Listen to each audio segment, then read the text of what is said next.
सरकारखौ जों दाबि होदों जे टिउटरनि मर्यादाखौ टिचार लेभेलाव आपग्रेड खालामनांगौ 2017-18 नि जे प्रभिन्सियेलाइजेसन एक्टमोन बेयाव सार्भिसखौसो प्रभिन्सियेलाइज खालामदों स्कुलखौ खालामनिफ्राय टिचारसिम प्रमोशन मोनो बेनि थाखाय जों सरकारजों उननि समाव सावरायगोन गोजोन्थों तेजपुर इउनिट अल बड' स्टुडेन्ट्स इउनियन थांनाय 13 आगस्टआव दानाय जादोंमोन तेजपुर कलेज दरं कलेज आरो साइन्स एकाडेमि तेजपुर बे इन्स्टिटिउसनफ्राव फरायनाय गासै फरायसुला फरायसुलिफ्रा ज' लोगो नांनानै फरायसा फरायसुलिफोरनि नुजानाय बायदिसिना जेंना आरो लोगोसे बर' माहारिबाद एबसुनि आइडिय'लजि आरो प्रिन्सिपल बड'फा उपेन्द्रनाथ ब्रह्मनि गेरेमसा माहारि दानायनि जि सिमां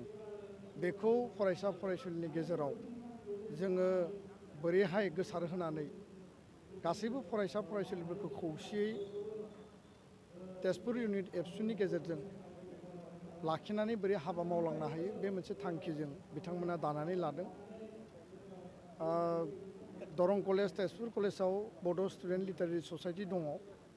नाथाय बे ससाइटियाव थानाय फरायसा फरायसुलिफोराबो मोनसे ग्रेटार इन्टारेस्टआव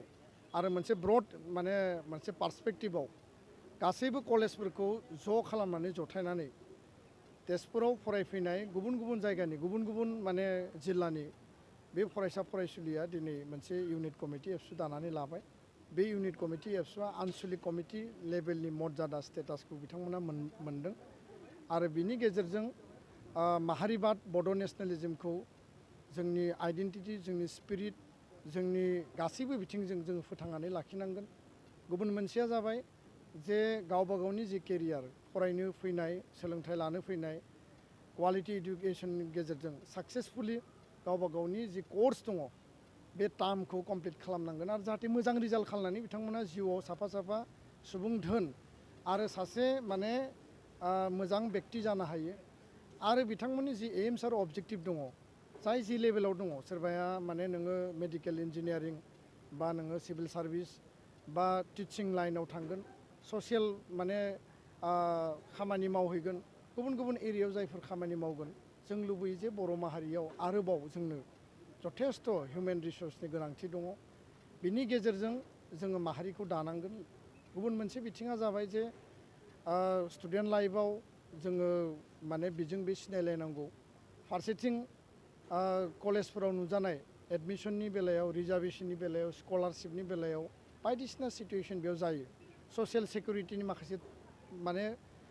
बाथ्राफोर बेयाव दङ जेरै जोङो लजिंआव थायो हस्टेलाव थायो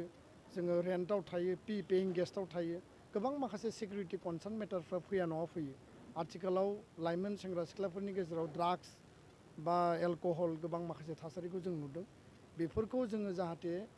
एबसुनि आइडिय'लजि आरो प्रिन्सिपल माहारि दानाय आरो जिर' टलारेन्स अन ड्राग्स बेनि गेजेरजों जाहाथे जोङो लाइमोनफोरनो मोनसे मोजां परिबेस मोजां थासारि जों होनो हायो दिनैनि समा मोनसे सान्थिनि परिबेस डेम'क्रेटिक जोङो मोनसे पन्थानि गेजेरजों माहारि दानायनि थाखाय साइन्टिफिक पद्धतिजों हाबा मावगासिनो आरो तेजपुराव फरायफैनाय फरायसा फरायसुलिनि साफ्रोमबोनि जिउआ एबसुनि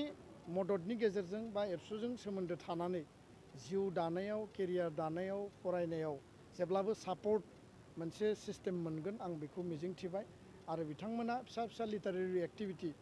नोङो debate competition cultural activity cultural competition माब्लाबा बिनि 10-20 किल'मिटार गोजानाव एक्सप'जार टीम बर' मिडियामनि हाई स्कुल बर' मिडियामनि M E school L P स्कुलाव थांनानै जाहाथे जोंनि फंबाय बिनानाव बिथांमोनखौ फोरोंहैनायनि खामानिखौबो मावो बेबायदि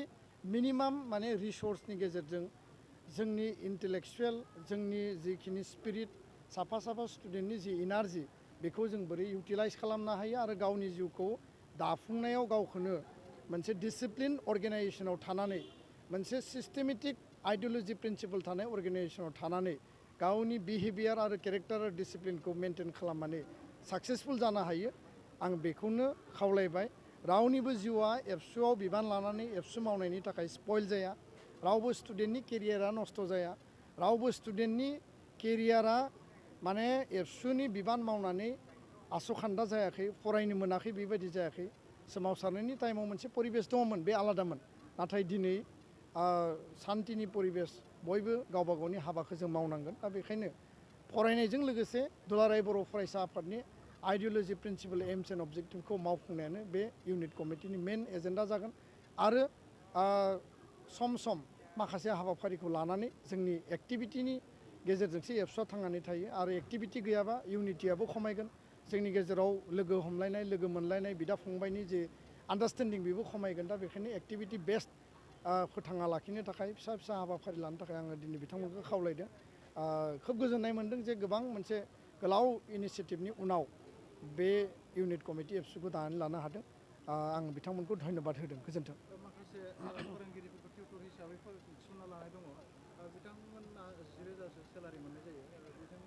सोलिनाया गोब्राब बेनि सायाव नोंथांमोना सरकारजों माबाफोर मोनसे रायज्लायदों प्रभिन्सियेलाइजेसन आयेन बायदियै जि मोनसे टिउटर आरो माने टिचारनि जि मोनसे डिफारेन्स बेयाव लिरनाय दङ आरो बेबायदियैनो जायफोरखौ माने जि लेभेलनि बिथांमोननि जिखिनि क्वालिफिकेसन आरो जिखिनि केटेगरि बेयाव बेबायदि नमेनक्लेचार होनाय जादों नाथाय जोङो खावलायदों सरकारखौ जों दाबि होदों जे टिउटरनि मर्यादाखौ टिचार लेभेलाव आपग्रेड खालामनांगौ